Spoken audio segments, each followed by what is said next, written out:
Part 1.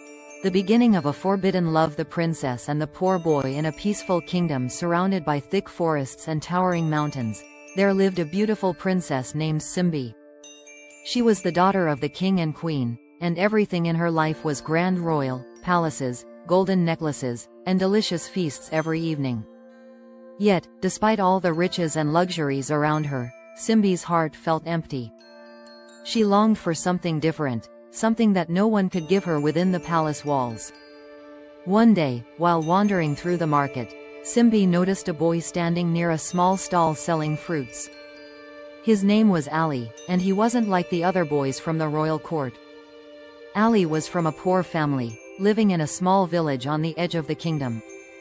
His clothes were simple, made from cloth that was patched and worn, but his eyes sparkled with a kind of warmth and intelligence that caught Simbi's attention. "Hello," Simbi said softly, stepping closer to his stall. Ali looked up, startled at first, but then smiled when he saw it was the princess. His heart skipped a beat. "Your Highness," Ali said, bowing quickly.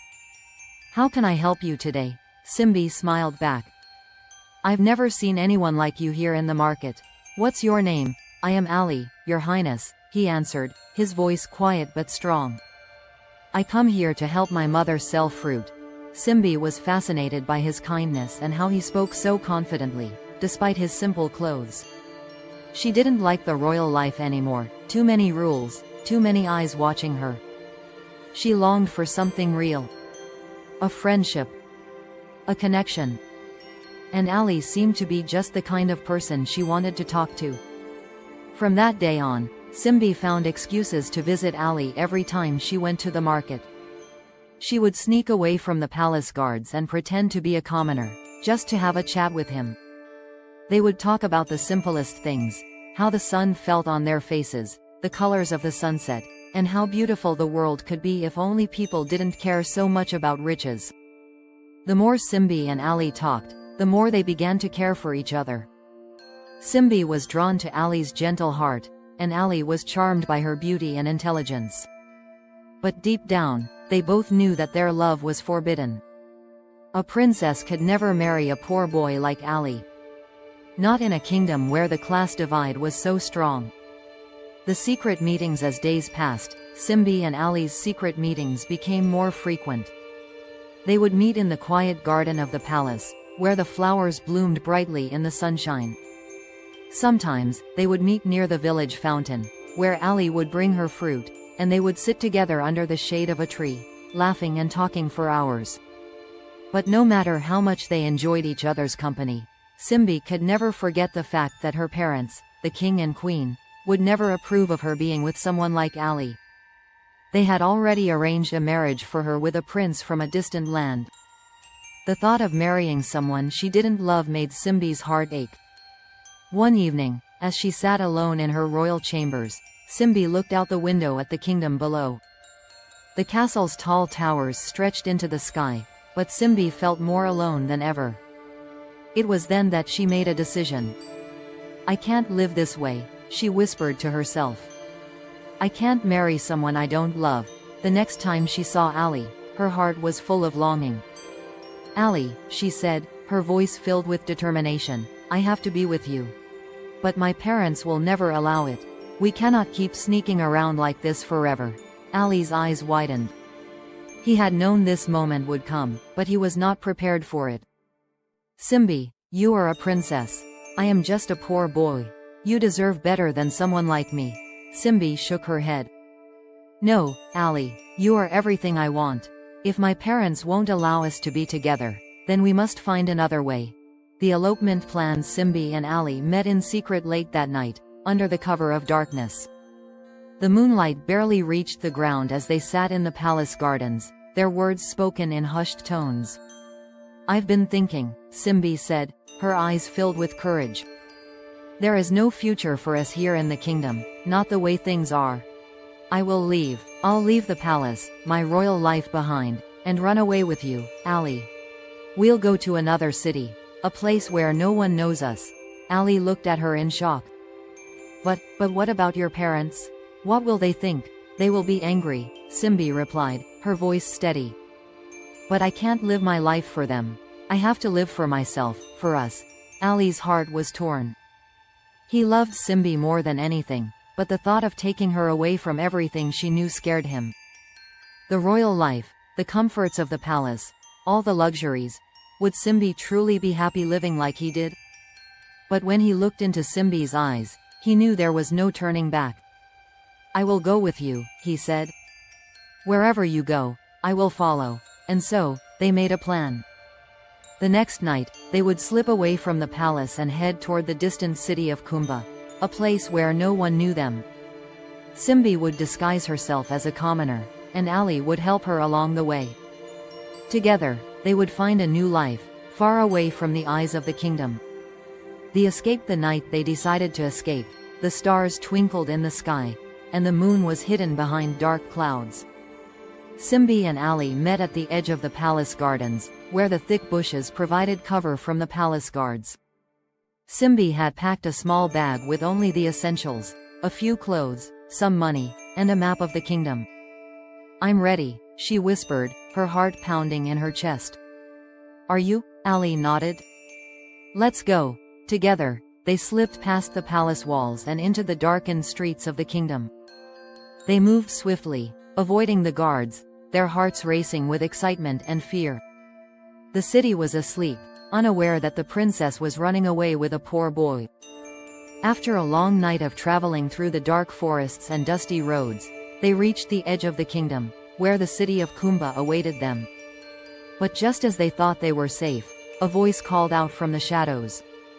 Where do you think you're going? Simbi froze. It was one of the palace guards, and he had followed them. Her heart raced. Were they caught already? But Ali stepped forward, his voice calm and confident. We're just travelers, good sir. We've had enough of the city and are heading to Kumba for a better life. The guard narrowed his eyes. You're no travelers. I know who you are. Princess Simbi. You're coming with me. Simbi's heart sank, but just as the guard reached out to grab her, Ali took her hand and pulled her into the forest. We have to run, he urged, his voice urgent. They dashed deeper into the woods, their feet pounding against the earth. The sound of the guard's footsteps grew fainter behind them, but they didn't stop until they were sure they had lost him. At last, they collapsed beneath a large tree, breathing heavily. We made it, Simbi said, her voice shaky with both relief and fear. But little did they know, this was only the beginning of a grand adventure that would take them far from the safety of the kingdom and into a world full of danger, mystery, and excitement. Into the unknown. The journey to Kumba was not an easy one. Ali and Simbi faced many challenges along the way, from wild animals in the forest to dangerous travelers who lurked in the shadows. But through it all, they stuck together, their love growing stronger with each obstacle they overcame. One night, as they camped beside a river, Simbi looked at Ali with a smile. I never imagined my life would turn out like this, she said. I thought I would always be in the palace, always surrounded by riches. But I feel freer now than I ever have. Ali smiled back, his heart full of love for her. And I will always be by your side, Simbi. No matter what happens, we are in this together. But as they continued their journey, a new danger was lurking in the distance. One they could never have imagined. This marks the beginning of a grand adventure that will take Ali and Simbi through many trials and tribulations. The story will continue with exciting challenges, unexpected encounters, and moments of both joy and heartbreak, as they learn the true meaning of love, loyalty, and sacrifice. The road to Kumba. The forest around them was thick with trees that seemed to close in on their path. The air was damp, filled with the scent of wet earth and the chirping of crickets. Simbi and Ali walked side by side, their footsteps soft on the muddy trail. Simbi's royal attire, now a simple traveler's cloak, was worn and dirtied from their long journey.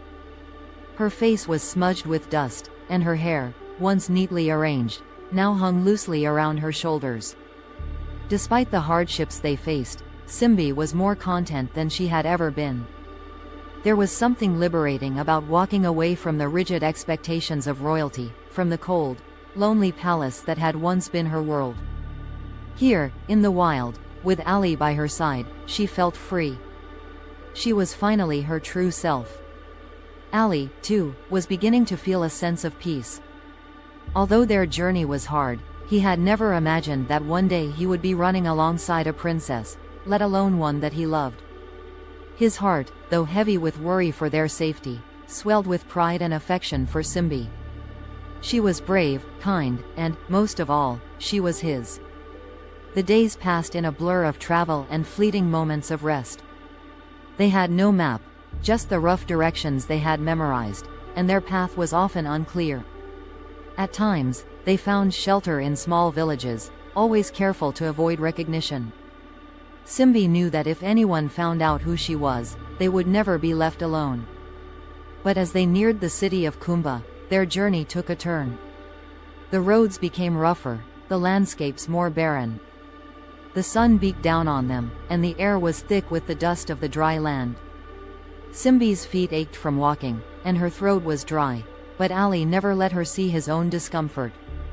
He would always find ways to make her smile, even when he himself was exhausted. One evening, as the sun set behind the horizon, casting long shadows across the ground, they reached a small clearing. A stream ran through it, the water sparkling under the fading light. "We can rest here for the night," Ali suggested, setting down their bags and looking at Simbi with a reassuring smile. Simbi sat down by the stream, dipping her fingers into the cool water. The sound of the stream was soothing, and for a moment, she closed her eyes, letting the peacefulness of the surroundings wash over her.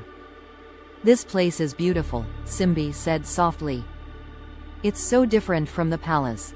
Ali nodded, sitting beside her. "Sometimes, the most beautiful things are the simplest." As the night drew near, they built a small fire, its flames flickering in the dark. They shared a simple meal of bread and fruit, the same meal they had been eating for days, and talked about the future. Simbi was silent for a while, looking into the fire, her mind racing with thoughts of what lay ahead. "I don't know what we'll find in Kumba," she said quietly, breaking the silence. "But I know I can't go back. I can't return to a life where I don't have the freedom to choose my own path." Ali reached out, taking her hand in his. "And you won't have to, Simbi. Whatever happens, we'll face it together." Simbi smiled at him, her heart swelling with love for this boy who had become so much more than a companion. He was her partner, her strength, and her reason for hope.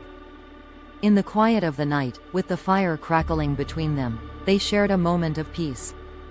But neither of them could shake the feeling that the road ahead was not going to be easy. The world outside their campfire was vast, dangerous, and unknown. Trouble in Kumba the next morning, as they packed up their belongings and continued on their way, they came across a group of travelers who seemed to be heading in the same direction. At first, the travelers seemed harmless enough, just a few men and women with their horses and wagons, but there was something unsettling about the way they watched Ali and Simbi. It was as if they knew something they weren't saying. One of the men, a tall, broad-shouldered figure with a scar running down his cheek, approached them. His eyes were cold, his voice gruff. "Where are you two headed?" he asked, eyeing Simbi closely. "Not many people travel this road. It's dangerous. We're heading to Kumba," Ali replied, trying to sound casual, though his heart was racing. Something about the man made him uneasy. The man's eyes narrowed. "Kumba, you better be careful. There's more than one kind of danger on the road these days." Simbi felt a shiver run down her spine. The man's tone was menacing, and the other travelers seemed to be watching them closely, as if they were deciding whether to trust them or not. "We're fine," Ali said firmly, placing a protective hand on Simbi's arm. "We know the way." The man studied them for a long moment before grinning. "Well, if you know the way, then keep walking." He turned and walked away, his laugh low and unsettling. As the group of travelers moved on, Simbi and Ali exchanged uneasy glances. "Do you think they knew who we are?" Simbi asked softly. Ali shook his head. "I don't know, but they didn't seem like ordinary travelers." After the encounter, Ali and Simbi continued their journey, but the encounter left them feeling uneasy. They both felt the growing weight of the world on their shoulders, as if danger was following them, just out of sight. By the time they reached the city gates of Kumba, both of them were tired and worn out, but they also felt a sense of relief. They had made it to their destination. However, the moment they entered the bustling city, they knew their troubles were far from over. The streets of Kumba were crowded with people from all over the kingdom. Merchants shouted their wares, children ran through the alleys, and the air was thick with the sounds of everyday life.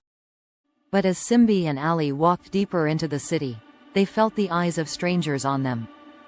It was as if the city itself was watching them, waiting to see what they would do next. Ali could feel the tension building, his instincts telling him that something was off. But he couldn't place it. They had to find a place to stay and lay low for a while. After everything they had been through, the last thing they wanted was to draw attention to themselves.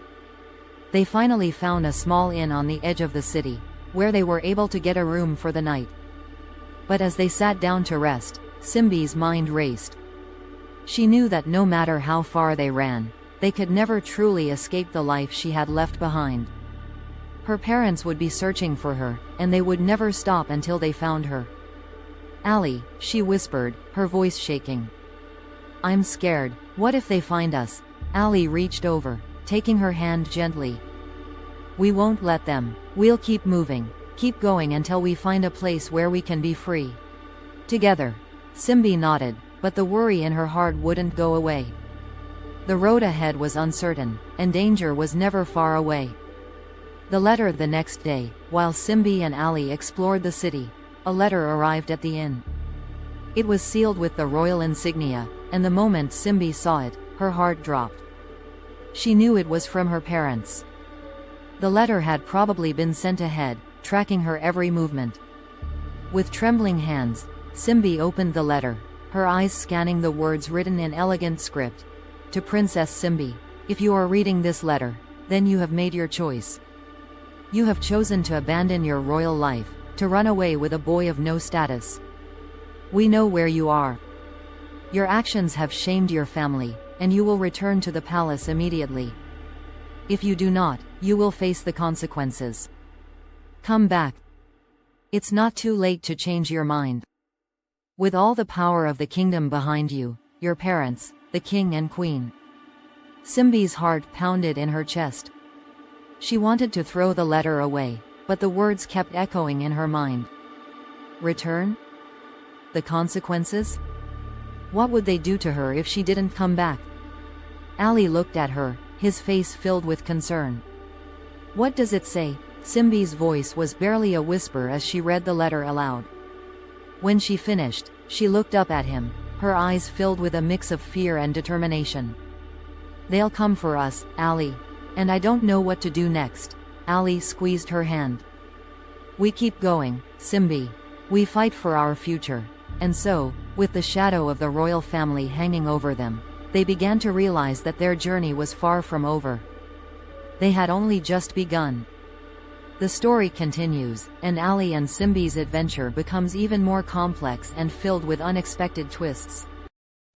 The shadow of the past, the weight of the royal letter hung heavily over Simbi's heart. The words from her parents echoed in her mind, like a constant, pulsing reminder of the life she had left behind. She had thought that by leaving the palace, she could escape the suffocating expectations of royalty, but the reality was far more complicated. Even in the distant city of Kumba, her past would not let her go. Ali could see the conflict in her eyes. He had always known that running away wouldn't be easy, but he hadn't anticipated the depth of Simbi's struggle. As much as she yearned for a life with him, free from royal duties and arranged marriages, her bloodline and family obligations loomed like dark clouds, threatening to drown everything they had fought for. "What do we do now?" Simbi whispered, her fingers still gripping the letter. Her voice trembled with uncertainty, the first time Ali had seen her so vulnerable. Ali took a deep breath, trying to keep his calm. "We don't give up, Simbi. We've come too far to turn back now."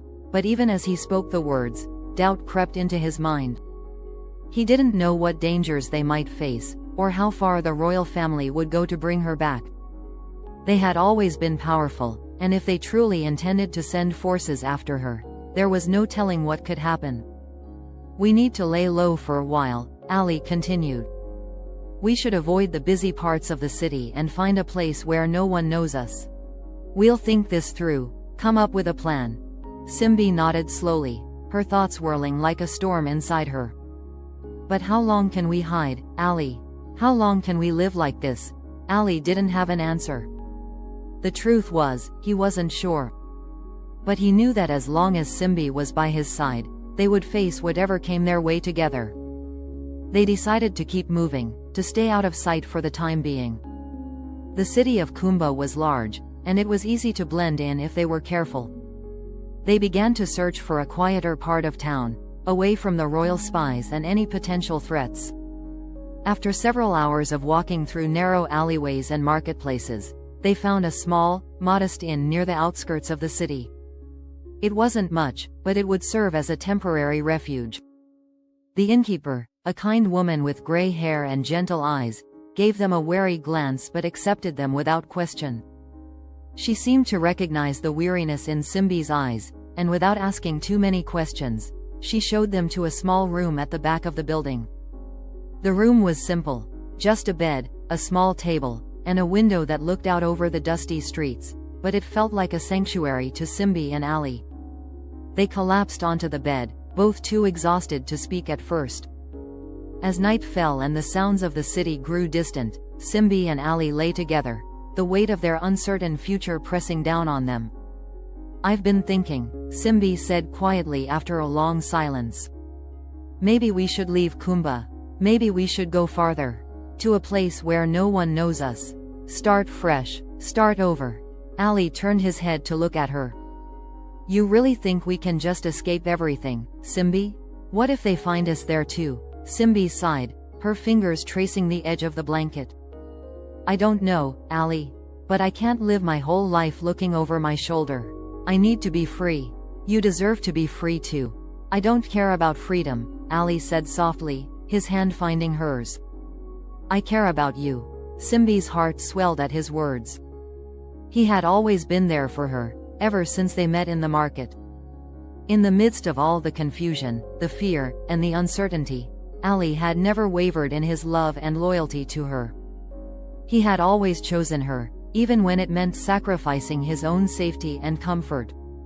And now, as they lay in that quiet room, she realized that it didn't matter where they went, as long as they were together. I don't care about anything but you two, Ali, Simbi whispered, her voice barely audible in the quiet room. But I'm afraid. Ali pulled her close, his arms wrapping around her in a protective embrace. Whatever happens, we'll face it together. You're not alone, Simbi. You never will be. The silence between them was comforting, and for the first time in days, Simbi allowed herself to relax, knowing that no matter what the future held, they would face it as a team. A dangerous visitor the following morning, the city of Kumba seemed unchanged. The sun rose high in the sky, and the bustling streets filled with traders, travelers, and villagers from all walks of life. It was as though the letter and its message had never existed. Yet, Simbi couldn't shake the feeling that danger was creeping closer with each passing hour. Ali could sense it too, and though they tried to act normal, neither of them could forget the shadow of her royal past. They spent the day walking through the city, taking care to avoid crowds and any familiar faces. Simbi, dressed in the simple clothes of a common traveler, kept her head down, hoping no one would recognize her. Ali, always by her side, was her quiet protector, never straying far from her side. That evening, as they returned to the inn, a figure stepped out from the shadows. It was a man, tall and cloaked in a dark robe, his face hidden under the hood. He appeared as if from nowhere, blocking their path in the dim light of the alley. Simbi froze, her heart racing. Ali immediately stepped in front of her, his hand instinctively going to the small knife he carried at his side.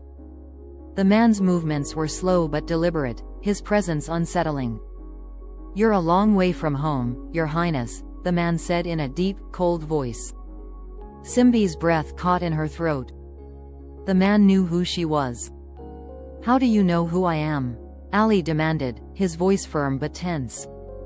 He stood tall, ready to defend Simbi. The man chuckled softly, the sound low and menacing. I know a lot more than you think. The question is, what are you going to do about it? Simbi's mind raced. Had her parents sent him? Was he an agent of the royal family, here to bring her back? Or was there something more to this stranger? I have no time for games, the man continued, stepping closer, his face now half visible in the dim light. His eyes glinted with something dark, a predatory gleam. You've made a dangerous decision, princess. A decision that could cost you more than you realize. Simbi's stomach twisted. She could feel the walls closing in around her, and the weight of her past was once again bearing down on her. But she wouldn't show fear. Not now. Not in front of this man. What do you want? She asked, her voice calm, despite the storm inside her. The man smiled, but it was not a friendly smile. I want to offer you a choice, Your Highness. A choice between safety and something much worse. You can return to the palace, accept your place as the future queen, and everything will be as it was before. Or, you can continue down this path. But be prepared to face the consequences. Ali stepped forward, his jaw clenched. We won't go back, he said firmly, his voice full of determination. Simbi is free to make her own choices. You won't threaten her. The man's smile widened. Very well, then, but remember this. The kingdom is vast, and you cannot hide forever. Your family will never give up on you. With that, the man turned and disappeared into the shadows, leaving Simbi and Ali standing in the alley, their hearts pounding. Simbi didn't say a word. She knew they were no longer safe. They had just been given a taste of the danger that awaited them. And there was no turning back. Hey everyone, if you enjoyed this video, please give it a thumbs up. Let me know your thoughts in the comments below, and don't forget to subscribe to the channel and hit that notification bell so you never miss out on future videos. Thanks for watching.